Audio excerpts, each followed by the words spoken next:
कैसे हैं हम? आज एक नया वीडियो लेके आपके सामने आए हैं, national income and related aggregates. ठीक, बहुत सारे बच्चों को डर है इसमें कि नेशनल इनकम बहुत टफ चैप्टर है, बहुत मुश्किल चैप्टर है। बिल्कुल ऐसा कुछ नहीं है, ये सबसे आसान चैप्टर है। अगर आप इसे कंसिस्टेंसी बना के, पेशेंस बना के आप इसे अगर समझते हैं, ये बिल्कुल आसान सा चैप्टर है और आप इसे बिल्कुल आसानी से सीख भी सकते हैं। ठीक है, चलिए शुरू करते हैं। National income and related aggregates ना, सबसे पहले हम लोग बात करेंगे रिलेटेड एग्रीगेट्स के, फिर हम लोग बात करेंगे national income and it's measurement की। चलिए स्टार्ट करते हैं।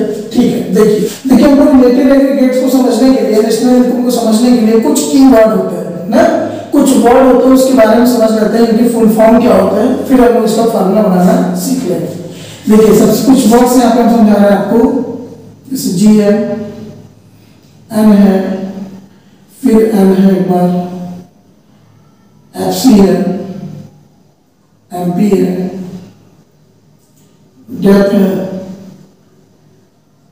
एसयूबी है, एनआईटी है,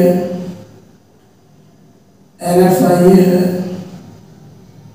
सीओई है, ओएस है, और भी बहुत सारे वर्ड हैं। कुछ वर्ड्स को मैं आपको बता रहा हूं आपको। एमआई है, मान लीजिए एक इनकम है। चलिए पहले इसको समझते हैं। ठीक है, देखिए जी फॉर क्या होगा हमारा, ग्रॉस। ठीक, एन हमारा क्या है, नेट। दूसरा एन क्या है, नेशनल। ठीक, अब देखिए एक एन का मतलब नेट है और एक एन का मतलब नेशनल। हमें समझ कैसे आएगा, अगर जैसे मान लीजिए एक फार्मूला हम लिख रहे हैं आपके सामने, यहां लिखते हैं NNPFC, मान लीजिए हम फार्मूला लिख रहे हैं। ठीक, तो जो फर्स्ट नंबर पे आ रहा है उसका मतलब क्या होगा, नेट, एंड जो सेकंड नंबर पे आ रहा है उसका मतलब क्या होगा, नेशनल। समझ में आ रही बात आपको? तो एन फॉर नेट है, एन फॉर नेशनल है। ठीक है, चलिए एफसी का मतलब फैक्टर कॉस्ट, ये हमारा फैक्टर कॉस्ट हो गया। एमपी मार्केट प्राइस, एमपी हमारा क्या होता है, मार्केट प्राइस। डीपी डेप क्या होता है, डेप्रिसिएशन होता है। SUBS subsidy. ठीक, NIT net indirect tax, net indirect tax. NFIS net factor income, net factor income from abroad. अब एक बार इसको आप सीख जाइएगा कि इसके फुल फॉर्म क्या है, इस वर्ड के मतलब क्या है, तो आपको कोई भी फार्मूला अभी हम लोग 2 मिनट में सीखेंगे कैसे उस फार्मूला को फुल फॉर्म हम लोग लिख सकते हैं। COE compensation to employ, OS operating surplus,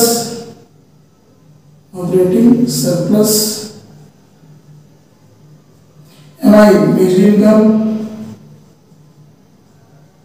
हमारा क्या है, मिक्स्ड इनकम। एक वर्ड छूट गया, डी फॉर डोमेस्टिक। ठीक, एनआई को क्या बोलते हैं, नेशनल इनकम। ठीक, ये भी शॉर्ट में लिखा मिल सकता है आपको। देन एनआई होगा तो डीआई भी लिखते हैं हम लोग, डीआई का मतलब डोमेस्टिक इनकम हो गया। ठीक है, ये सारे फुल फॉर्म है, आप इसको देख लेंगे एक बार, आपको ये सारी बातें क्लियर होंगी। ठीक है, डोमेस्टिक इनकम, फिर वैल्यू, वीओ का मतलब वैल्यू ऑफ आउटपुट,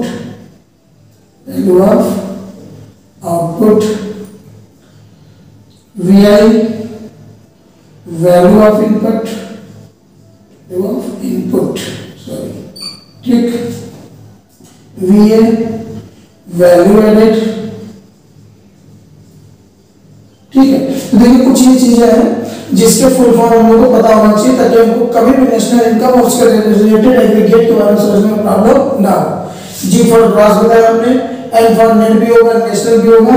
नंबरिंग किया है, फर्स्ट नंबर पे आ रहा है तो नेट बताना है, सेकंड नंबर पे आ रहा है तो नेशनल बोल। ठीक, एफसी मतलब फैक्टर कॉस्ट हो गया, एमपी का मतलब मार्केट प्राइस हो गया, डीपी डेप्रिसिएशन है हमारा, सब्सिडी है, एनआईटी नेट इनडायरेक्ट टैक्स है, एनएफआई हमारा net factor income from abroad है, सीओई कंपनसेशन टू एम्प्लॉय है, ओएस ऑपरेटिंग सरप्लस है, एमआई मिक्स्ड इनकम है, डी फॉर डोमेस्टिक हो गया, एनआई का मतलब नेशनल इनकम, उसी के के कंपेयर में DI एन की जगह D हो गया, डोमेस्टिक इनकम हो गया, VO value of output, VI value of input, VA value of value add. ठीक है, अब ये वर्ड हम लोग को समझ में आ गए। तो अब देखिए हम लोग कितनी आसानी से किसी भी वर्ड का मीनिंग निकाल सकते हैं। जैसे अगर हम पूछ रहे हैं आपसे कि GDP, ठीक, तो GDP अगर आपसे कोई पूछे क्या जवाब दोगे आप?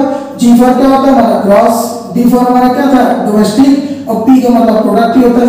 लीजिए एक वर्ड और मिल गया हम लोग को प्रोडक्ट, ठीक, GDP का मतलब ग्रॉस डोमेस्टिक प्रोडक्ट। ठीक है, अगर यहीं पे अगर MP लगा दें तो GDP at MP, gross domestic product at market price. ठीक है, कोई भी चीज, अब जैसे NDP FC लिखा हुआ है, इसका मतलब क्या हो गया नेट, एंड फर्स्ट नंबर पे हमारा क्या बोलेंगे इसे net, D for domestic product eight factor cost. GNPFC ये क्या G फॉर ग्रॉस, एंड दूसरे नंबर पे क्या होगा हमारा national, gross national product at factor cost. ठीक है, तो देखिए ये सारे वर्ड हैं, इस वर्ड से आप किसी चीज का मीनिंग आप बना सकते हैं। ठीक है, चलिए अब हम लोग बात करते हैं ये एग्रीगेट्स के बारे में कि हमारे एग्रीगेट कितने हैं और कितने टाइप के होते हैं। ठीक है, तो हमको 8 एग्रीगेट के बारे में पढ़ना है ना। ये 8 एग्रीगेट क्या है देखिए ध्यान से। अभी हम लोग कुछ वैल्यू पढ़ रहे थे ग्रॉस की और नेट की। ठीक, देखिए सारे आपको भी एक ही वीडियो में सब याद हो जाएंगे, सब कुछ याद होने वाला है, बस इसको देखिए ध्यान से ना। तो देखिए ग्रॉस के भी 4 बनेंगे और नेट के भी कितने बनेंगे 4। चलिए देखते हैं। सबसे पहले हम लोग क्या लिए GDP, ठीक, मार्केट प्राइस। ठीक, तो एक मार्केट प्राइस पे लिए और दूसरी कौन सी ली है फैक्टर प्राइस पे, GDP FC। ठीक है, देखिए 2 हो गए, पहला GDP MP और दूसरा GDP FC। एक मार्केट प्राइस की GDP की बात करेगा, एक फैक्टर कॉस्ट की GDP की बात करेगा। ठीक, चलिए अब हम लोग बात करेंगे NDP MP and NDP FC। ठीक, समझ में आ रही बात आपको? तो देखिए यहाँ ग्रॉस और नेट ये दोनों को मिला के 4 हमको बनेंगे। तो देखिए ग्रॉस के क्या बने, gross domestic product at market price, gross domestic product eight factor cost. ठीक, अब नेट से 2 बने यहाँ पे NDP MP and NDP FC, net domestic product at market price, net domestic product eight factor cost. ठीक, चलिए अब देखिए नेक्स्ट NPMP। ठीक, net national product at market price, net national product at factor cost. ठीक, समझ आ रही बात? देखिए यहाँ नेशनल एन से शुरू कर रहे हैं, तो यहाँ net national product at market price को होता है और नेक्स्ट क्या होता है net national product at factor cost. ठीक, अब देखिए यहाँ पे क्या करना है GNPMP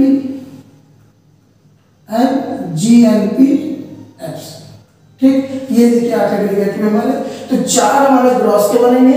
ये देखिए ये दोनों और ये दोनों हमारे किसके बन गए ग्रॉस के बन गए, और ये दोनों हमारे किसके बन गए नेट के बन गए। ठीक है, तो यही देखिए 8 एग्रीगेट है हमारे पास जिसको हमको सीखना था ना। चलिए देखिए एक बार इसको हमारे साथ आप रिपीट कीजिएगा। G फॉर क्या होता है ग्रॉस, D क्या है हमारा डोमेस्टिक, P हमारा क्या है प्रोडक्ट, और ये MP मतलब market price, gross domestic product at market price. ये क्या है हमारा N फॉर नेट, फिर दूसरे वाले में क्या हो गया national, net national product at factor cost. ठीक है, देखिए यही 8 एग्रीगेट्स हैं।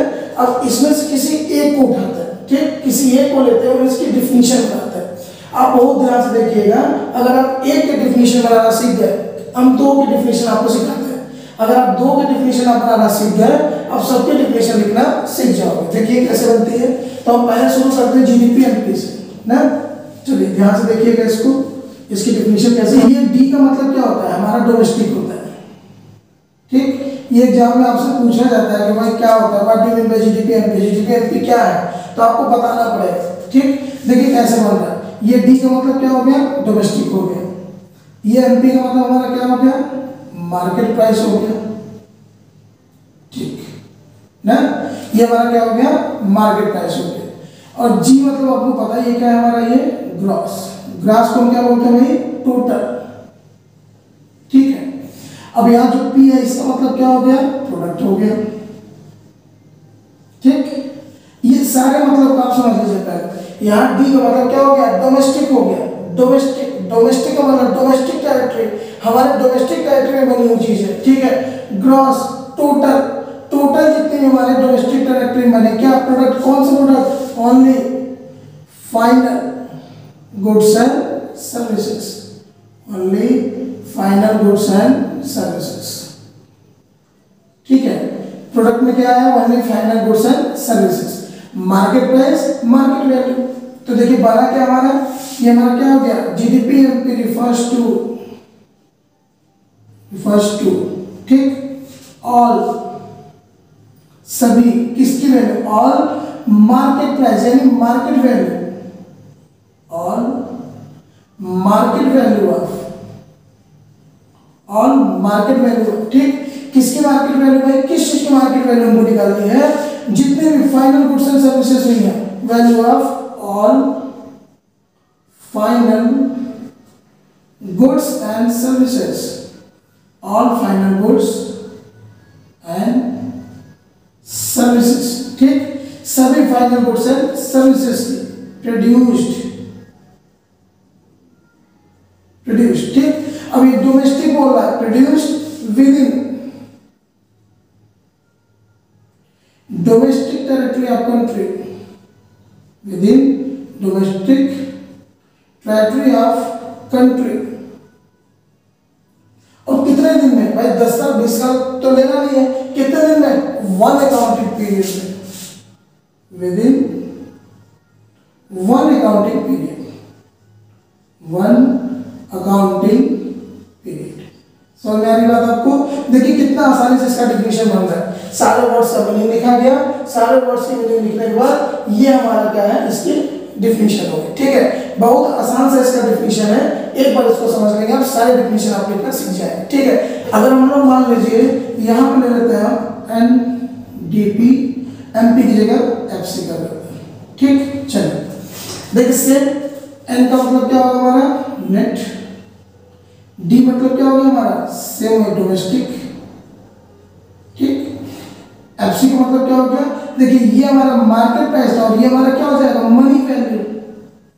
अभी मनी वैल्यू और मार्केट वैल्यू क्या है, बात को समझिएगा।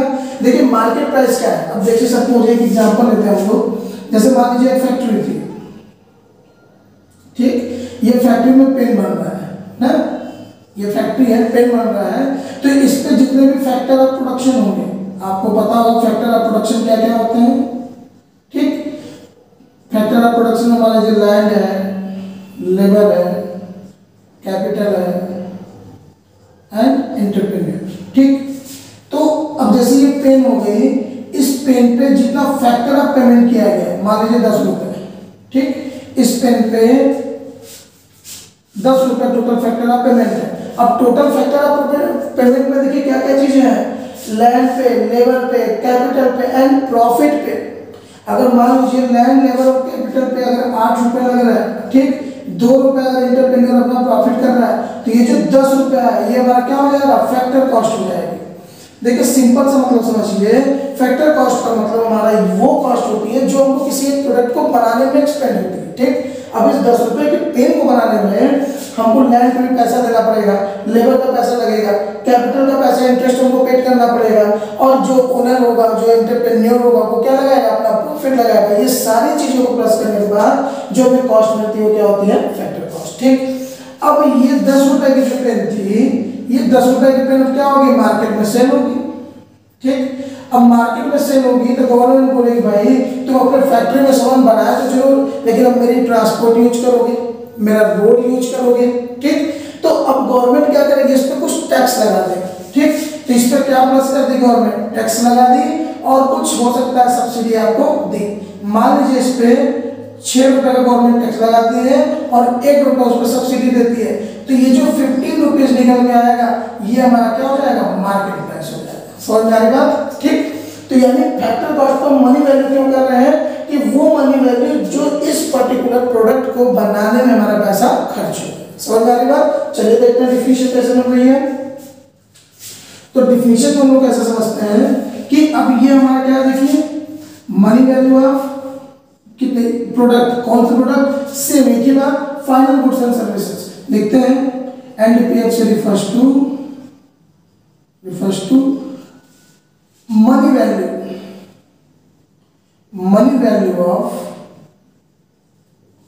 ऑल फाइनल, देखिए सब कुछ सेम है, बस यहाँ मार्केट वैल्यू जगह हम क्या लिख रहे हैं, मनी वैल्यू लिख रहे हैं, ठीक। बाकी सब कुछ सेम रहेगा, all final goods and services, all final goods and services, सभी फाइनल गुड्स एंड सर्विसेज की produced with in domestic territory. क्यों लिख रहे हैं, क्योंकि देखिए यहाँ भी डोमेस्टिक था और यहाँ भी डोमेस्टिक था, तो दोनों जगह डोमेस्टिक है, तो सेम वो चीज produced with in the domestic territory, services produced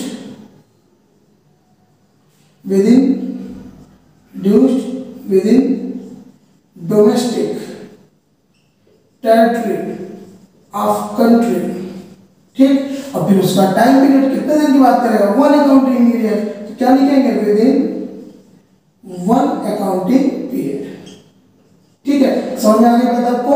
देखिए सिंपल सा बस इसका क्या करना है, क्या इसका फुल फॉर्म आपको पता होना चाहिए, जो भी फुल फॉर्म होगा उस फुल फॉर्म को आप अप्लाई करेंगे, इसके दोनों डेफिनेशन लेवल के सामने आ जाएंगे, ठीक है। चलिए अभी हम लोग डोमेस्टिक का देखें, अब हम लोग नेशनल में देखते हैं। चलिए देखिए नेशनल में क्या करना होगा, अब सेम हम लेके चलते हैं जीएमपी एफसी, ठीक, और फिर एक बार बना देता है जीएनपी एमपी, ठीक। चलिए देखिए एक बार फिर से समझिए, एफसी का मतलब क्या होता है, मनी वैल्यू, फैक्टर कॉस्ट का मतलब हमारा क्या होता है भाई, मनी वैल्यू होता है, और एमपी का मतलब हमारा क्या होता है, मार्केट वैल्यू बोल लीजिए या मार्केट प्राइस बोल लीजिए, बात एक ही है, ठीक है, दोनों में कोई चेंज नहीं है। चलिए जी का मतलब हमको क्या मालूम भाई, ये हमारा होता है ग्रॉस, यानी टोटल मनी वैल्यू, ध्यान से समझिए, टोटल मनी वैल्यू ऑफ किसकी, पी फॉर प्रोडक्ट, कौन से प्रोडक्ट की, फाइनल गुड्स एंड सर्विसेज, सभी फाइनल गुड्स एंड सर्विसेज की, ठीक है। अब यहाँ पर देखिए एन का मतलब हमको समझना होगा, यहाँ एन का मतलब bye normal resident of country, चाहे वो अपने घर में बना रहा है, इंडिया में बना रहा है, चाहे वो फॉरेन में बना रहा है, नेशनल, समझ आ रही बात। अगर डी होता है यहाँ पे तो with in domestic territory of the country, हमारे डोमेस्टिक टेरिटरी में जो लोग बना रहे हैं, और यहाँ एन की बात करेगा तो जो नॉर्मल रेसिडेंट हो, और ये नहीं मतलब है कहाँ बना रहा है, क्या लिखेंगे इसका, देखिए टोटल, तो क्या लिखेंगे, इट्स रिफर्स टू, ठीक, sum of all money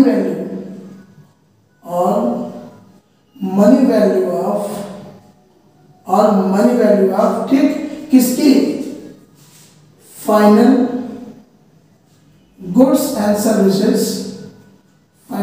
and services, ठीक, प्रोड्यूस्ड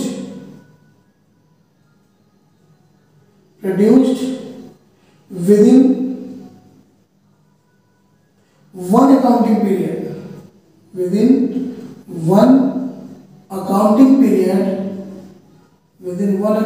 period by किसके द्वारा, normal resident of the country, by normal resident of the country, ठीक है। अब देखिए कितना आसानी से इसका डेफिनेशन हम लोग बना ले रहे हैं। अगर आप दोनों तीनों डेफिनेशन आप बनाना एक बार सीख लिए, ऑटो डेफिनेशन लिखने में आपको प्रॉब्लम नहीं होगी, ठीक है। बस क्या करना है, देखिए इसमें क्या है, जी का मतलब क्या हो गया भैया, ग्रॉस हो गई, ठीक, ये एन का मतलब क्या हमारा, नेशनल है, ठीक, इसका यूज हमको क्या करना है, bye normal resident of country. P का मतलब आपको पता ही है क्या होता है भैया, प्रोडक्ट होता है, प्रोडक्ट का मतलब कौन सा प्रोडक्ट लेके चलना भैया, फाइनल गुड्स एंड सर्विस को लेके चलना है, ठीक है, ये आपका प्रोडक्ट ले लिया आपने। एमपी का मतलब क्या हो गया, मार्केट वैल्यू बोल लीजिए चाहे मार्केट प्राइस बोल लीजिए, ठीक है। तो आज के वीडियो में बस इतना ही बात करते हैं बच्चों। देखिए आप रिलेटेड एग्रीगेट थे, 8 आपके एग्रीगेट है, 8 एग्रीगेट को बनाने का जो फार्मूला है वो फार्मूला आपने देखा, उसके डेफिनेशन कैसे लिखते हैं आप इसको देखेंगे। नेक्स्ट वीडियो में हम लोग नेशनल इनकम पढ़ेंगे, तीनों कॉन्सेप्ट, 3 मेथड जो उसके हैं, value added method, income method and expenditure method. एक ही वीडियो में तीनों फार्मूला हम लोग डिस्कस करेंगे, और उसके बाद गारंटी के साथ कर रहे हैं कि आप अपना न्यूमेरिकल लगाना स्टार्ट कर देंगे, ठीक है। अगर ये वीडियो आपको अच्छा लगा, अगर ये सारे टॉपिक आपको समझ में आ गए, तो प्लीज इसको लाइक करना, शेयर करना, सब्सक्राइब करना ना भूलें। Thank you.